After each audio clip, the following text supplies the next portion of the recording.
Voodoo BBQ and Grill on Severn Avenue at 2740 Severn here in Metiairie is the site of sportsNOLAtv this evening. The Mojo sauce is great. The ribs are better. The chicken's out of this world. And we invite you to come see how good things are at Voodoo as we are doing so right now. And a pleasant good evening. Ken Trahan, sportsNOLAtv coming at you at a special time. And we're glad you could join us here this evening from Voodoo BBQ and Grill. As always, lots to talk about. We'll get into high school football in a lot of different ways coming up on the show. Plus, we'll talk about the Saints momentarily, LSU's bowl game picture, and much, much more. And we'll do so with our panelists, including our regulars, Brian Allee-Walsh of sportsNOLA.com. Brian, Merry Christmas. Merry Christmas, Happy Hanukkah, Happy Holidays to everybody. We have so many topics to discuss and so little time, so I'm going to defer to my colleagues. Well, you talk about politically correct. He covered everything there pretty well. Torrance Small, former New Orleans Saint. Merry Christmas to you, my friend. Hey, happy holidays to you, Ken, and happy holidays to all. I know we're starting off this week with a bad loss with the Saints and the tragedy that happened out there in Kansas City. Our prayers go out to you, especially in this holiday time. And our special guest today from sportsNOLA.com and WGSO 990 AM, former high school coach extraordinaire, Rick Gaille. Rick, great to have you with us. Merry Christmas to you. Hey, Merry Christmas to you, Ken, and all. The holiday season and the Superdome Classic are in full swing. One of the best weeks of the year. If you're a football fan and you don't go to the Dome, you're not a fan. As a coach, would you give someone a demerit for not going? Oh, absolutely. Yeah, I'm easy, but I'm not cheap. I can be bought. You got to show. You're supposed to be there. You need to show up. You would make them run gases, wouldn't you? Oh, worse than that. Gases are good for them. I'll be there, Coach. I'll be there. It's starting off pretty interesting, to say the least. And, of course, we're just getting started from Voodoo BBQ and Grill because we're going to talk about the high school state championships, also about high schools in general and whether or not people should be all as one or maybe not as one coming up later in the show. Plus, we'll touch on the New Orleans Saints. That's what's coming up next. LSU in the bowl game picture, as well as the entire bowl game picture and where that ended up, as well as we get started in just a moment when we return on sportsNOLAtv here on WHNO Channel 20.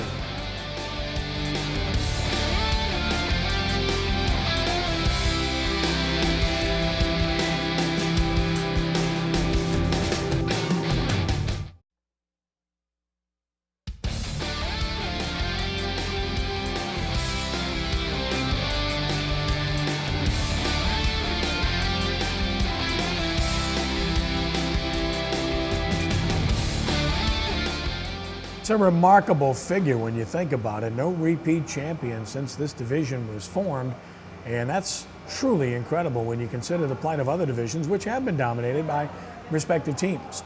Ken Trahan, sportsNOLAtv from Voodoo BBQ and Grill on Severn Avenue. So the Saints, well, of course, they're not going anywhere in terms of repeating as champions. They're not going to go to the playoffs, it does appear, based upon their current malaise. And let's talk about why.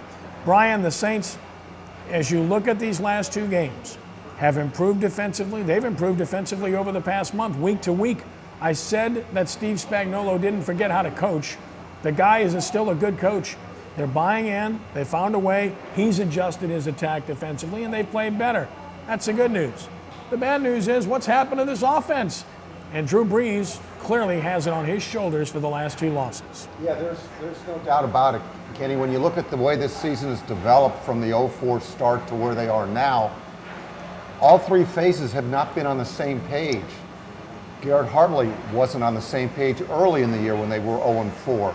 The defense wasn't on the same page for the first 8 to 9 games, and now Drew Brees and the offense are not on the same page with the other phases. So they are what the record says they are. But the most unusual aspect of this 2-week, the 5-day period in which the Saints have lost to the 49ers and Falcons is Drew Brees. Where has his game gone? It's inexplicable. 7 interceptions, 2 return for picks against the 49ers, a career high 5 in one game. It's inexplicable is the only word I can think of. And you know, the one that hurts the most, Kenny and guys, is Drew Brees. This is the one thing that he never figured would happen. He was the guy that's been carrying this franchise for weeks after weeks after weeks. And when they need him the most, he hasn't delivered. Well, he's a stand-up guy, and he's handled himself extremely well and took the blame afterwards, and I commend him for that. And in defense of him, at least to a small degree, look, Lance Moore drops a touchdown pass. Jimmy Graham commits a silly interference penalty on an easy touchdown for Darren Sproles. So there were opportunities that were not of his making that the Saints hurt themselves with. But that said, Torrance, clearly when your best player isn't at his best, you've got a problem. Yes, you have a serious problem. Anytime your best player is not performing at a high level, it's hard to win ball games. Rather yet, when they're playing great and when they're not playing great, it's just extremely difficult. The one thing I see in Drew Brees right now, he's pressing. I think he's trying to do too much. I saw a couple of those third downs, third and short, he had the flat wide open. Back when he's performing at a high level, the one thing that you see out of Drew Brees, he takes what the defense gives him. He doesn't never go into the game predicting or anticipating who he wants to throw the ball to. He lets the defense show him who to throw the ball to. In this game here, he already had his mind pre-made up who he wanted to throw the ball to. He tried to move him with his eyes and all and come back to him. It didn't work. Teams study as well, Drew Brees. They study you. They know you like to do the head, shoulders, that you move your shoulders and your head and your eyes to try to move them and then come back to the other side. I've been seeing it for a long time. They picked up on it as well. Go back to your old way of playing. Throw the ball to the guy who's open. Let the defense dictate who you throw the ball to, not have it made up in your mind. Rick, other than the one to Babineau, which was pressure and it was only a yard or two throw, every other one was deep down the field. Every other one was picked by a safety that was rotating in coverage to help out on the play. Every one of them seemed to be maybe a tad late. Talk about that if you will. Right, because the passing game, especially at the NFL level, is not drop back, find the guy that's open, and then throw it to him. Anticipation is a huge part of decision making. You can't make the right decision unless you can predict while the play is going on what's happening. And right now, Drew Brees' anticipation is lacking, and that's why he's late. He's anticipating something happening. Then when it doesn't happen, that's going to make you late and affect your decision making. So, those two things go hand in hand. And right now, he is not predicting and being able to make intelligent decisions. He's not able to predict as accurately as he has in the past, and that may be because in the NFL, you don't scout teams, you scout coordinators. And Pete Carmichael now has more than a year of video on him as a play caller.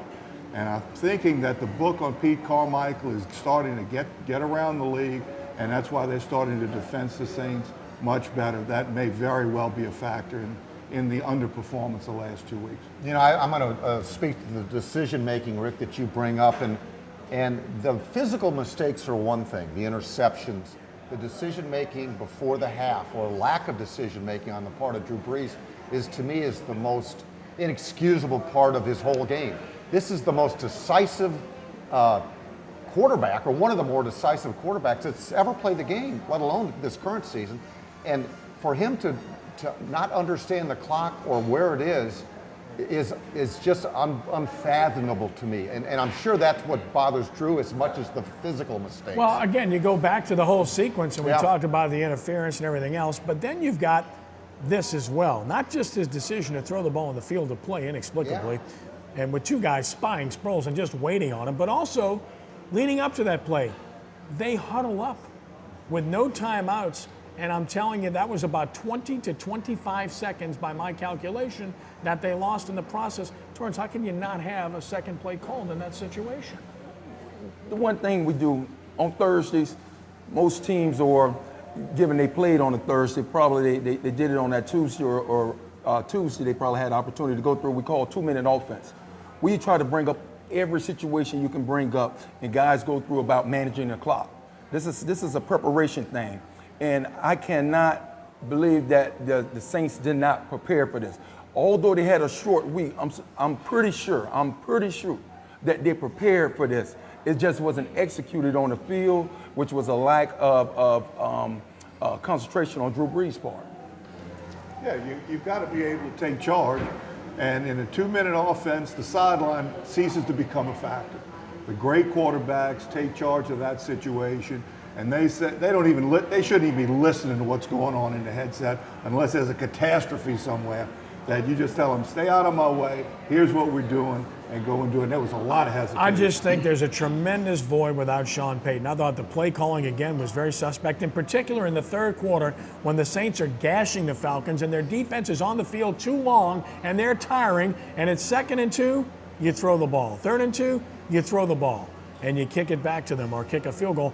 Why did the Saints stop running the football when they had this team tired and had possession of the ball for so long, Brian? And Pierre Thomas was absolutely wearing them out. And Kenny, I agree with you. And you bring up a great point about Sean Payton's absence. And I asked this of Joe Vitt at the Friday press conference about, obviously it's easy to second guess, hindsight's 20/20 and everything like that. But remember, if you remember the sequence before the 2-minute warning in the first half, they exhausted all of their timeouts. And I asked Joe, I said, Joe, I'm sure you would have liked to have had one timeout. They could have used the 2-minute warning as a timeout, gotten the ball back, and still had that timeout. Now, again, it's hindsight's 20/20, but normally, I bet Sean Payton would have held that timeout. Well, surely, because it only meant a 12-second difference. There were 2 minutes and 12 seconds left when they call that timeout, and that is simply not enough time to warrant a timeout in that situation. If you have that timeout on offense, this is a moot point. The Saints were able to do whatever they want to do in that final 30 seconds or so, and therefore would come away with a minimal of 3 points, if not 7 points. It all comes together, and it all spells a loss. Back in just a moment to take a trip around the NFL as Sports NOLA TV continues from Voodoo BBQ and Grill.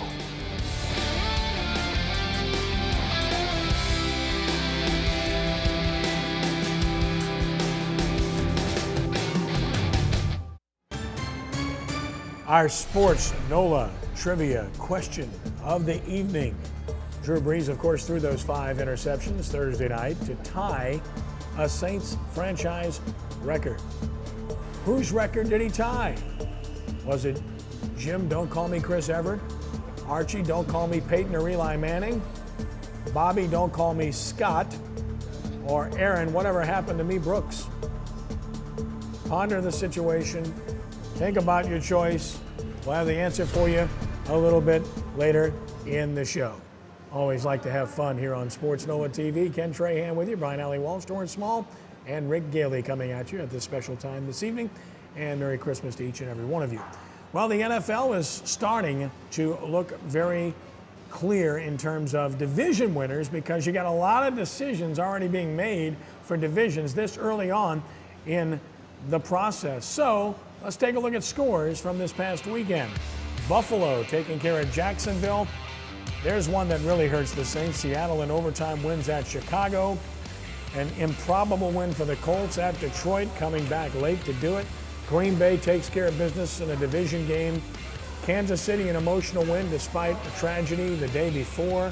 New England always beats Miami, and it's always competitive, and they did so again. They've got a division title. The Jets, everybody's clamoring for McElroy. What did he do? Throw for 27 yards? And they beat Arizona. St. Louis finally gets it done against San Francisco. They almost had another tie, but not this time. They win it in overtime. Houston just rolls along. It was Denver taking care of Tampa Bay as their winning streak continues, and they've got a division title. Pittsburgh, huge win over Baltimore, and Cleveland defeats hapless Oakland, who can't beat anyone. Elsewhere, Cincinnati continues to play well. They rallied to beat the Chargers. Dallas rallied to beat Philadelphia. Good one on Monday night between the Giants and the Redskins. As we are apt to do, we like to talk about what impressed us the most in the NFL from this past week. And Brian, we'll start with you.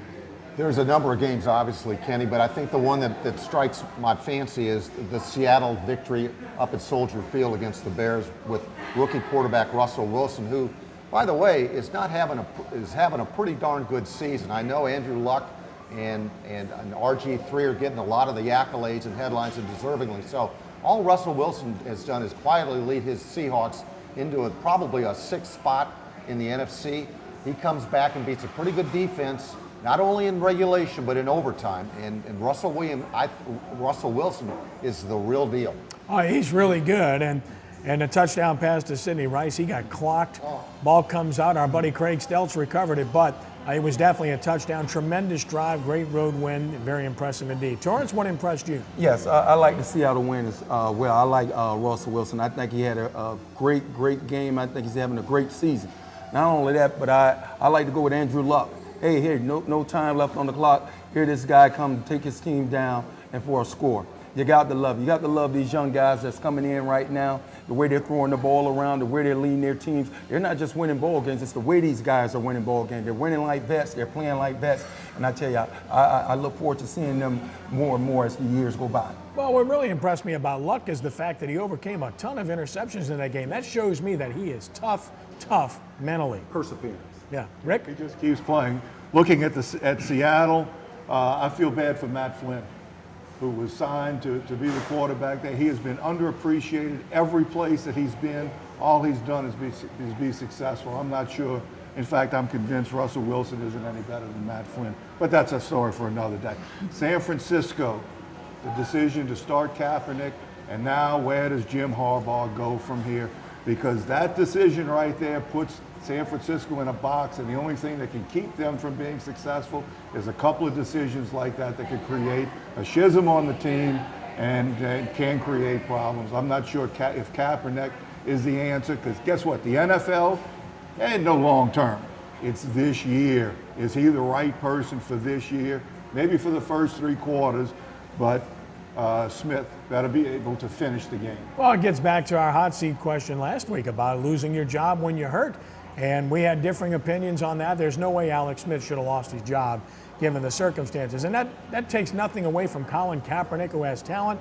But you put 13 points on the board in an overtime game on the road. That's simply unacceptable. That's not going to get it done.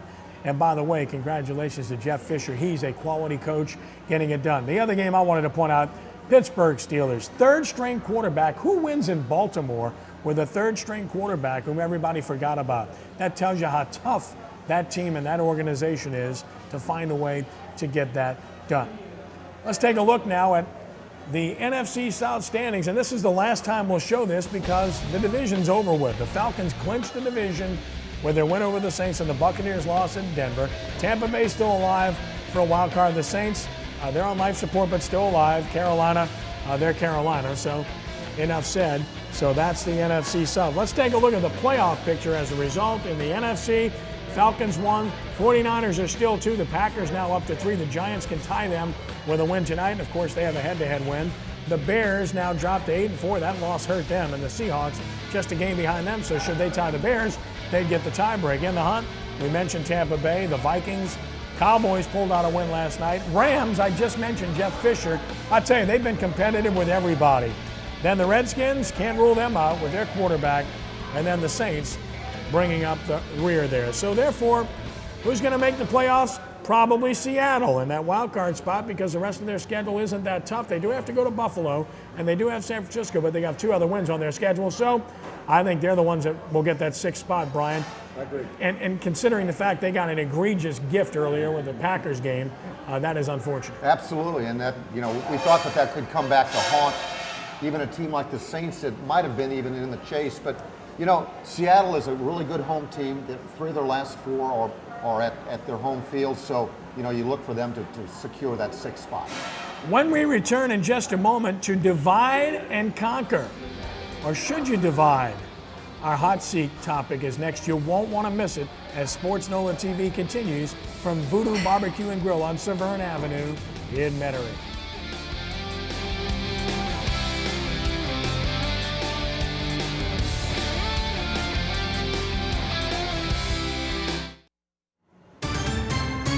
Our Sports NOLA trivia question of the evening surrounds the record by Drew Brees, not the one he wanted, the 5 interceptions, tying a Saints franchise record. And whose record did he tie? I remember the game, unfortunately. My friend Archie Manning threw 5 picks, and it's one he'd like to forget as well. It happens to the best, and it's happened to the 2 best the Saints have ever had, so obviously, you do have those days. Mama said there'd be days like this, there'd be days like this. Mama said. I wish you were here, Mama. Ken Trahan, sportsNOLAtv. Time now to put Brian Allee-Walsh on the hot seat with a hot topic of the day that we will debate. To divide and conquer, to separate or to join as one, the LHSAA, with a proposal from Winfield High School, will consider separating select and non-select schools to decide state championships. That is to separate them in the playoffs only and to create 2 additional state champions in the process. Is this a good idea or a bad idea? I select Brian Allee-Walsh to address this first. And I'm going to receive it. This is it's a hot button issue right now, particularly if you like high school sports in Louisiana, high school football. I'm going to take this stand. This is the way once this topic became kind of public knowledge, I think this is that I'm all for including teams and not excluding. If it's all about winning state championships, I'm against it, because I think there's enough as there is. Why does everybody feel like they have to win a state championship? You're diluting the product as it is. There's nothing wrong with participating, competing, and challenging against the top teams. By creating 2 more championships, state championships, all you're doing is, in many cases, you have a lot of teams that want to remove themselves from competing against, and I'm going to name them here, the John Curtises and Evangels of the world. This is what this non-select and select is all about. You've got schools that want to compete in district. They want to take district money. Imagine the private schools competing with the public schools. Public schools are taking all that money from the Catholic schools, those teams that draw, but yet when it comes to competing against them for state laurels, we want to go in our own way. So I'm against this totally for those very reasons. And I understand, I see your point, very well taken. It's the way I look at it. I don't think you can, if you're going to call yourself a state champ, it needs to be against all. It shouldn't be separate. But then again, you have some different rules for each, for the select and the non-select. The select, they can have different players come and play for them, different recruit. They can have people out of district that can come and play for them. But the non-select, they're not able to do that. They only have to play with the hand that is dealt to them. So it is some unfairness to it and whatnot. I think if they can find a way to balance that, maybe that will make it better. But if you're going to have a state championship, I think you have to play against both. I don't think you can just have one side. We didn't have the AFC and the NFC. In order to have the Super Bowl, you have to come together and play and decide who that champion is going to be. Okay, unique perspective now from Coach Rick Gaille, who, as a disclaimer, spent most of his career coaching in the public school sector at Chalmette, at Bonneville, at St. James, and spent a few years as an assistant at Archbishop Rummel, a private school. So he has a unique perspective on this. We want to hear it. Right, and I can understand both sides of the argument, and I can really understand the separation aspect of it. We separate now. We separated into 5 classifications, and we've chosen to separate by attendance, by how many people are in your school. You have the opportunity now to play up a classification that we haven't had the last few years, but we in fact separate now, and this separation concept is purely another way to separate. Why do we separate right now by population? Because of competition.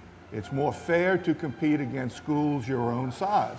Now, we have discovered, and this state championship this year I think proves it once again, 20% right now of the LHSAA are private schools.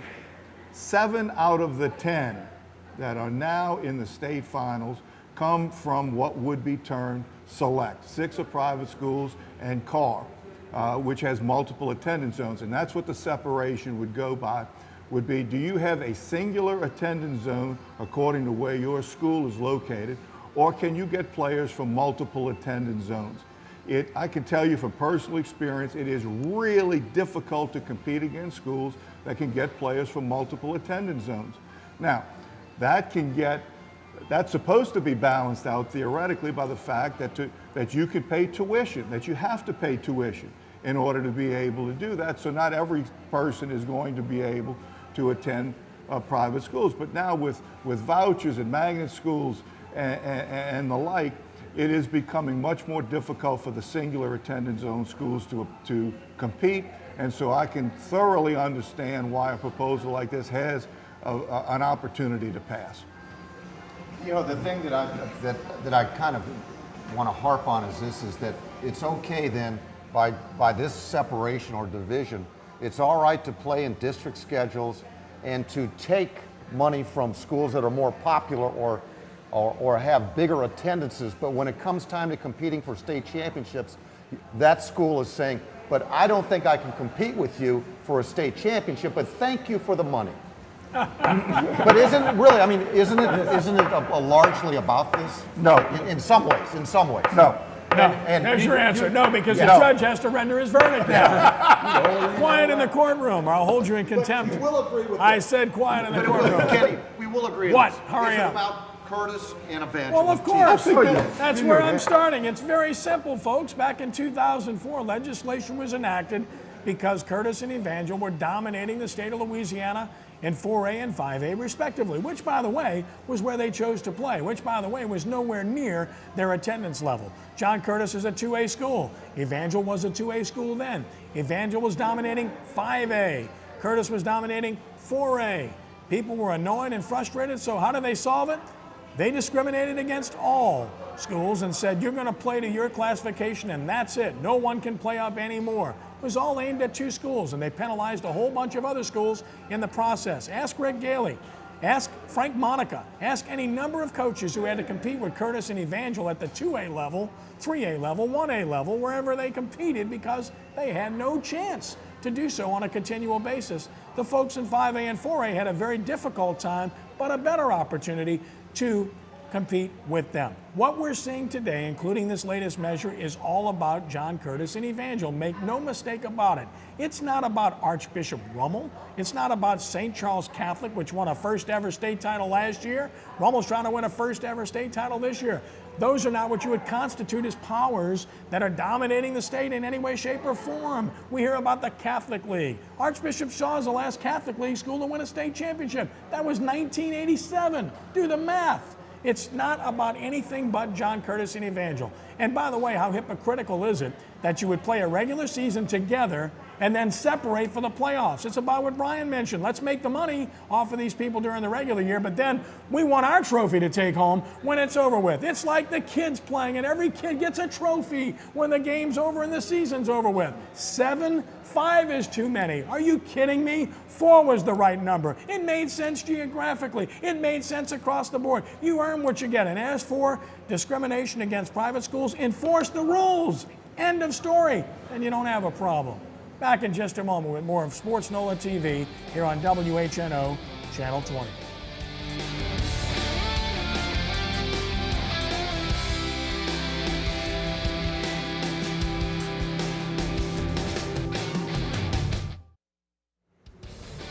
We want to thank everyone who's contributed to Movember. Movember has been a great success.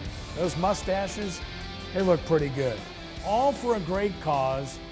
Thank you to all who have contributed to Movember from sportsNOLA.com and from Sports NOLA TV.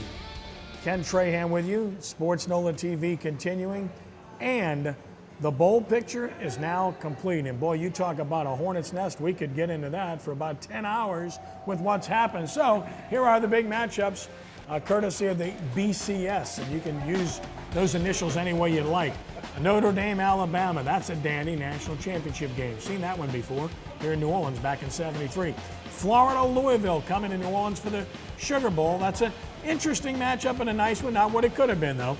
The Rose Bowl, Wisconsin and Stanford, they get their conference alignment matchup. Then there's the powerhouse Northern Illinois at 12-1, overwhelming against Florida State in the Orange Bowl. Fiesta Bowl, it's Oregon and it's Kansas State in a pair of 11-1 matchups. Those are your BCS games. Look, this process is no good. This process needs to change. It will change to a degree. Northern Illinois has no business being in here. We all love to see Cinderella. Better teams than this got left out in recent years, and now this team, Northern Illinois, gets in. And Brian, it created the domino effect that just knocked every peg down and just screwed a whole bunch of really good football teams like Florida and Oklahoma and Georgia, and to a lesser degree, Texas A&M, LSU, among others. Absolutely, and you know, if it was the Orange Bowl, I give kudos to the Orange Bowl people for selecting Northern Illinois, because other than the BCS championship game, that's going to be the most talked about game, if not as much as a championship game, because of the non-qualifier playing Florida State down in a major BCS bowl. Yeah, you're right. Probably the most talked about game other than the national championship game. I guess the Florida-Louisville game, you look at this game, you got Charlie Strong coming back to an old team that he coached for, probably give a little headlines down here in the Sugar Bowl for us. But the other game, Oregon and Kansas State, I think that'll be an interesting game. If you like high points, high score, and high octane offense, this is what you're going to get. No defense in this game. Score, basketball score in this game. So many layers, Rick, and why you can't have three schools from the same conference in the BCS is beyond me. When your obvious best teams include Florida, Georgia, even A&M and LSU for that matter. Yeah, this argument right now should have taken place several years ago when the rules were being made. Because to tell you the truth, I love the chaos. This is great. I've been hearing from the national media for years that bowl games don't count. This is all nonsense. The only game that counts is the national championship game. Then why are we arguing about all this other stuff? They all count, that's why. There you go. Because that is, this is American free enterprise at its best. Tell ULL that the R&L Carriers Bowl does not count. Tell us that all these other 34 other bowls don't count. Well, that's nonsense because they all count. They're important to communities. They're important to the economics of areas. They're important to the teams that participate. I love it. And then there's Louisiana Tech going nowhere at 9-3, and I think they helped do that to themselves, unfortunately. LSU, we know their fate now. They're going to Atlanta to play in the Chick-Fil-A Bowl. Tigers love playing there. They've been very successful over the years, 5-0 in the bowl game formerly known as the Peach Bowl. Clemson not as good in that bowl game, but Clemson's really good offensively. This ought to be a dandy matchup. LSU leads the series 2-0. Two teams called Tigers, two teams called their home facilities Death Valley. I like it, Torrance. It's a good matchup. Oh, I think it's going to be a great matchup. Clemson, high-power offense. I think they can match up with LSU. I think LSU will come out on top in this game, but I think it'll be a very interesting game. It should have been a BCS game. A lot of people have criticized even LSU officials for perhaps not even getting the support of the SEC to move into a bigger bowl here. But you know what? Take care of business on the field, and you might be in a better position to And they weren't going to get ahead go. of A&M for the Cotton Bowl because of Johnny Football, Rick. Oh, absolutely. That's turned out to be quite a phenomenon, hasn't it? Clemson's 2-5 in the Peach Bowl. One of those two wins was against Tennessee when St. James graduate Chad Jasmine was the most valuable player. There you go. He got his St. James plug in. Meanwhile, one school that's not playing in a bowl game but could be in the near future has a new alignment that's positive for the school. Going to the Big East Conference is Tulane University. And our Lenny Van Gilder had a chance to talk with Tulane head coach Curtis Johnson about the move. Curtis Johnson, this is remarkable in that you're going to move into a new stadium in 2014 with a new conference as well. I'm sure you can't get September 2014 here fast enough. You know what, I'm glad they picked me for the job now. You know, it's just a great, it's a win-win for us. This Eastern Seaboard is magnificent. A lot of alum, a lot of students come from that area. Also, I was in the Big East for about 7 years when I was at the University of Miami. It's just a win-win, a great conference, great atmosphere, great football. Yeah, I was about to say, you know a lot of the history of this league, especially where it comes to football, from your days at Miami. Obviously, it's a lot different league now, and it's a lot of schools that Tulane fans are going to be familiar with from their days in Conference USA. But the fact of the matter is it does get you into some areas that maybe you weren't in before, which helps in visibility, helps in recruiting, helps in so many ways. Yeah, you know, most of our students are from that area, from the Northeast. And so what it does is it automatically gives us a home away from home. When I was at Miami, there was a lot of guys from alum from New Jersey in that area. And all of a sudden, it reminds me of being back at Miami. As I'm sure you've started talking to some recruits here in the last few hours and tell them this exciting news, what has been the response? The response has been magnificent. Everybody's excited. They're ready to sign right now. We're signing day was today. That would be the icing on the cake. But they are ready. They are eager. They love what we did this year. They love this announcement. This has been a win-win for us. Dominoes will continue to fall, but Brian, this is a good move for Tulane, at least at this stage. Absolutely, and you know, I think it's just all part of creating some new excitement. You get into a good conference, relatively good conference. Let's hope it doesn't die off. and a new stadium, and Curtis Johnson's got things going. Quickly, you concur, Torrance? Yes, definitely. You're getting a new stadium, new coach, new recruiting, and a new conference. I think it brings a lot of excitement to the region. Unanimous, Rick? Yes, it makes sense. Tulane and Big East, that sounds like they belong. All right. Tulane has a very strong East Coast footprint.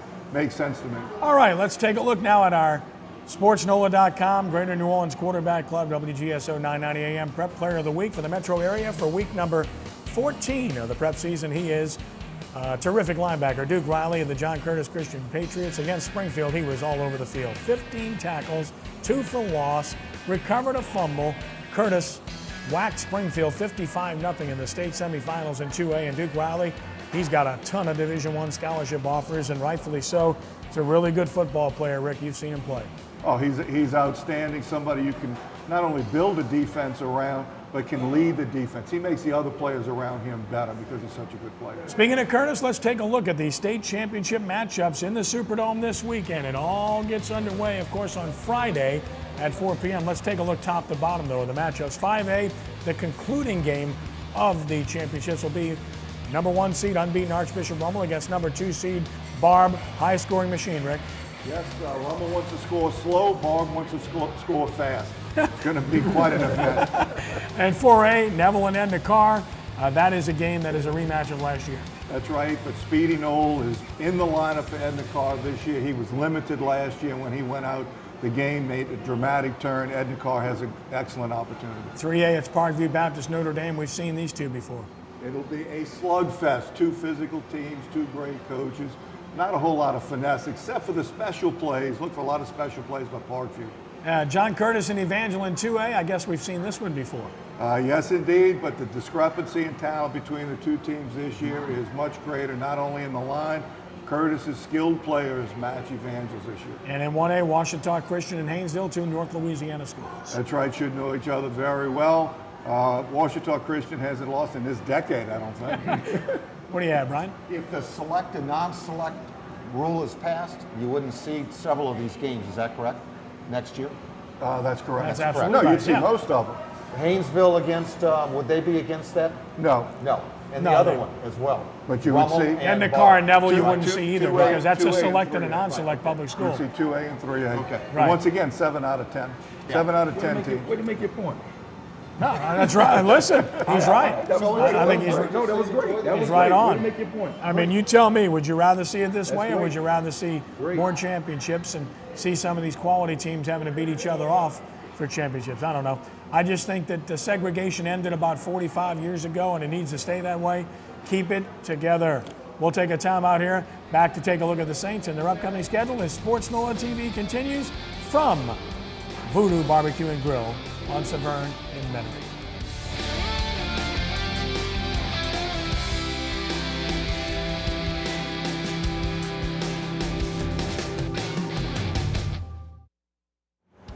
You want the best barbecue around in town to be found? Voodoo BBQ and Grill is the place at 2740 Severn in Metiairie.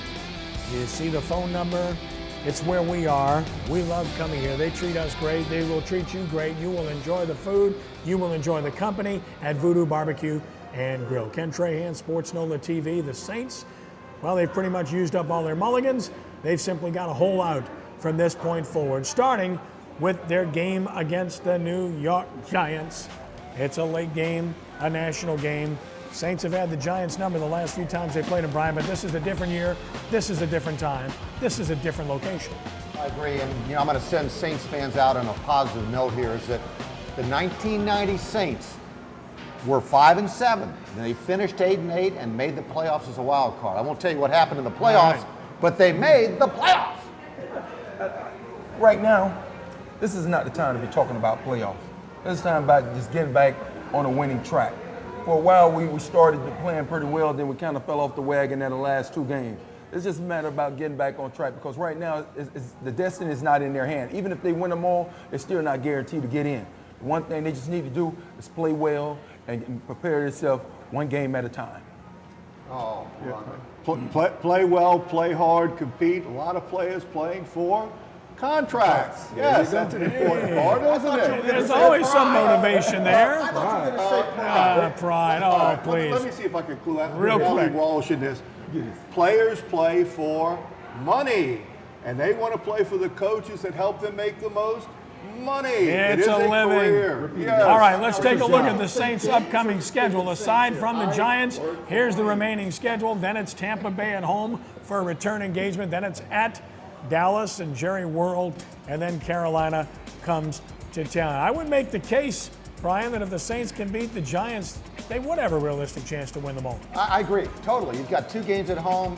Those are all winnable games if they get past the Giants. Dallas can't stop anybody, Torrance. No, we definitely have a chance. We just can't turn the ball over. We give a defense is playing well. We don't turn the ball over. We have opportunity. Tampa Bay is an improved team, but at home you should be able to beat them, Rick. That's right. I think that the Saints have an excellent opportunity. Of course, it's this week. I hope Corey Webster doesn't throw a big old monkey wrench in the Saints play. Oh, yes, you do.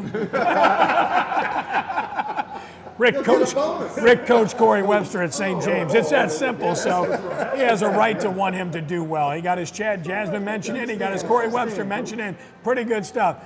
Brian, it's always a pleasure. Thank you, my friend. Thanks. It was very good show today. Torrance? Oh, glad. Hey, it was nice, guys. Hope to see you back. And Coach, it was great to have Good to have Rick Gaille with Oh, us. it's a pleasure. Get to the Dome. There you go. And Rick will be joining us for our broadcast on WGSO and WGSO.com of the 3 state championship games involving local teams. Be there. Until next time, for Adam, for Andrew, for Lenny and the crew, I'm Ken Trahan. Thanks for joining us. Be a good sport, and God bless you one and all. Rounding third and heading home. So long.